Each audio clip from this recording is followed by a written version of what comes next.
কি হচ্ছে হারুন সাহেব? কি সমস্যা সিকান্দার সাহেব?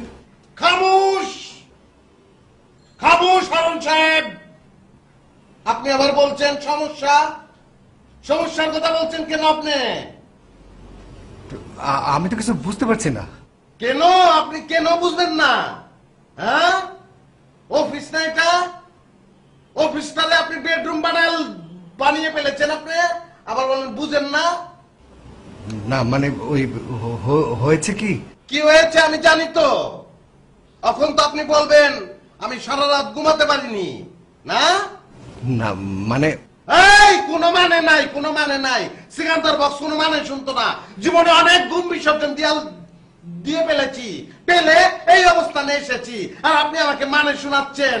হস্তা পেলছেন, হস্তা সস্তা পেলছিস তুই, আপনি পেয়েছেন? আপনি তো আমাকে বলতেই দিচ্ছেন না। কি কোনো কথাই শুনতাম না তো। আমি জানি তো কি থাকবেন আপনি, কি বলবেন আপনি, আমি জানি তো। আপনি এখন বলবেন যে রাতে স্ত্রীর সঙ্গে আপনার মনোমালিন্য হয়েছে, রাস্তায় বের হয়ে গেছেন, সারা রাত ঘুমাতে পারেন নাই। আরে হারুন সাহেব, এই সিকান্দার বক্স জীবনে কত রাত রাস্তায় কাটিয়ে ফেলেছে কেউ জানে না, খালি আমার মা জানে। আমার মা, আপনি আমার মা হারুন সাহেব, আমার মা।